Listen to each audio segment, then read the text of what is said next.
Assalamualaikum warahmatullahi wabarakatuh. Perkenalkan, nama saya Bayu Aga Prasetyo dengan NIM 13122000121 berkaitan dengan tugas yang diberikan oleh Bapak Rahadian selaku dosen pengampu pada mata kuliah Hukum Perusahaan. Di sini tugas yang diberikan yaitu mengobservasi serta menganalisa pelaku usaha yang khususnya adalah pelaku usaha dagang serta pada pendaftaran NIB-nya. Di sini saya sudah bersama dengan Ibu Supina selaku pelaku usaha dagang toko kelontong atau warung ya Ibu di sini. Ya, saya silakan. Mungkin saya akan memberikan beberapa pertanyaan Ibu. Yang pertama terkait dengan latar belakang berdirinya usaha ini. Bisa diceritakan secara singkat saja mungkin dari tahun berapa sampai tahun berapa berkembangnya dan modal awal hingga mungkin apa dasar warung ini dibentuk seperti itu. Sekitar 3 tahun yang lalu. Ya, kayak Bang. Mulai buka warung tahun 2023. Ya. Sekarang 2025 jadi dari 3 tahun ya 3 tahun ini. Baik, berkaitan dengan mungkin warung ini sudah berjalan hampir 2 tahun dari 2023 hingga ke 2025 ini. Kira-kira dari segi pendapatan sendiri bagaimana? Serta mungkin modal awalnya itu seperti apa? Bisa diceritakan secara singkat juga. Ya, modal awalnya sekitar 1 juta.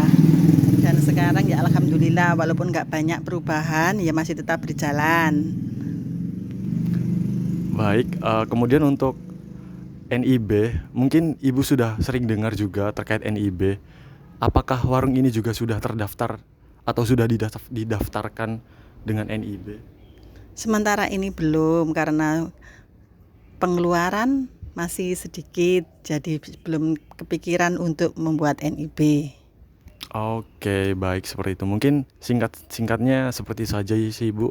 Mungkin untuk kurang lebihnya mohon maaf jika ada salah kata yang memang kurang berkenan, mohon dimaafkan.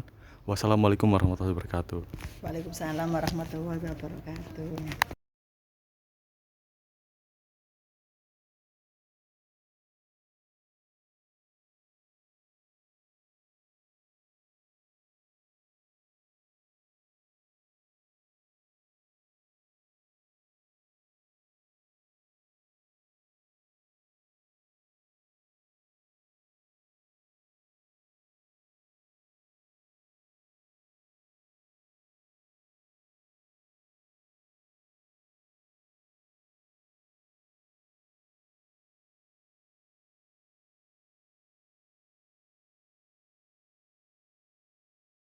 Baik, di sini saya juga akan menjelaskan terkait hasil wawancara yang sudah saya lakukan bersama dengan pelaku usaha dagang yang tadi sudah saya wawancarai.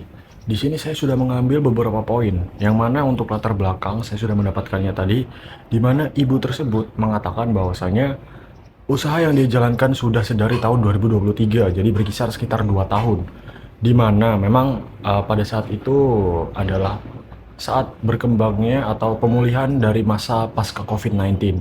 Jadi, ibu tersebut membangun usaha ini, usaha usaha dagang ini berfokus kepada untuk menstabilkan keuangan dari keluarganya saja karena memang banyak sekali PHK dan faktor-faktor lain yang memang sangat mengganggu ekonomi serta finansial keluarga. Kemudian poin yang kedua adalah terkait dengan sasaran usaha, di mana cukup simpel juga mengingat bahwasanya usaha tersebut dilakukan di gang atau perkampungan. Jadi ya hanya tetangga-tetangga di sekitarnya saja. Karena memang usaha ini tuh hanya selaku sebagai distributor kedua. Jadi keuntungan yang didapatkan juga cukup kecil mengingat usaha ini tuh bukan mencari opportunity terkait dengan peluang atau mungkin seperti problem solving ya tentunya atau inovasi, tapi hanya menjual kembali. Jadi usaha tersebut bisa dikatakan sebagai usaha yang cukup konstan dan cukup stabil tentunya. Poin yang selanjutnya yang dapat saya simpulkan terkait dengan metode, bisa saya singgung juga terkait dengan SWOT, Strength, Weakness, Opportunity, dan juga Threats. Di sini karena memang usahanya cukup konstan, tidak ada peluang untuk naik lebih cepat atau turun lebih cepat karena ya usaha dagang yang memang warung atau toko kelontong itu memang seperti itu ya. Jadi tidak ada strength atau kekuatan resmi. Hanya saja weakness-nya Mungkin ada ya, karena memang di sini terfokus pada tetangga-tetangganya selaku customer. Jadi mungkin lebih ke arah menjaga hubungan baik dengan tetangga sekitar saja sih. Untuk opportunity, peluang, dan juga threats, ancaman sepertinya tidak ada. Kemudian untuk poin yang selanjutnya itu terfokus kepada output, di mana output usaha ini tuh hanya mendistribusikan barang, jadi tidak memunculkan produk yang baru. Seperti itu untuk output dari usahanya sendiri. Atau mungkin bisa disinggung juga terkait dengan hasil yang sudah didapat selama melakukan usaha ini. Memang tadi sudah tidak ditanyakan juga. Memang tadi tidak ditanyakan, akan tetapi kalau saya yang melihat sendiri, output yang dapat saya ketahui adalah ya hanya sekedar tercukupinya finansial keluarga ibu tersebut, seperti itu. Berkaitan dengan NIB, tadi sudah saya singgung juga. Dan kenapa saya sudah tidak untuk mengajak ibu tersebut sebagai pelaku usaha untuk mendaftarkan dirinya? Karena memang ada beberapa hal penting yang menurut saya juga patut untuk dipikir secara kritis terlebih dahulu sebelum kita memang menjajakan sebuah apa ya istilahnya produk atau mengajak seorang untuk bergabung ya.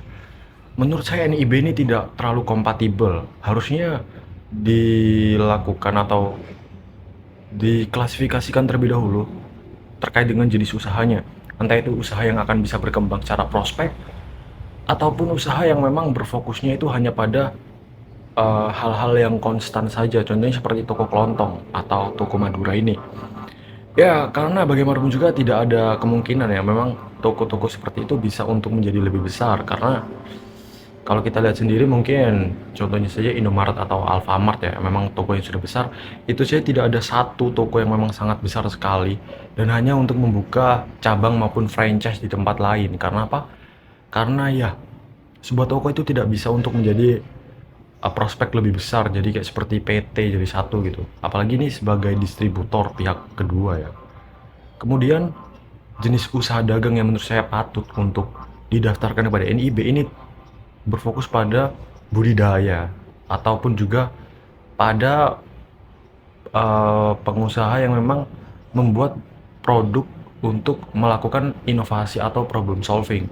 Contohnya di sini itu seperti pembuatan makanan, F&B, ataupun juga bisa fashion tentunya, yang menawarkan problem solving. Misalnya nih, di tempat tersebut itu kurang adanya makanan dari olahan ikan, namun sumber daya ikannya itu banyak. Nah, orang tersebut bisa memulai dari usaha dagang, akan tapi usaha tersebut bisa untuk berprospek atau bisa meningkat menjadi CV maupun PT. Dan memang seperti itulah mungkin yang menurut saya jenis-jenis usaha yang memerlukan pendaftaran NIB untuk legalitasnya. Seperti itu, terima kasih.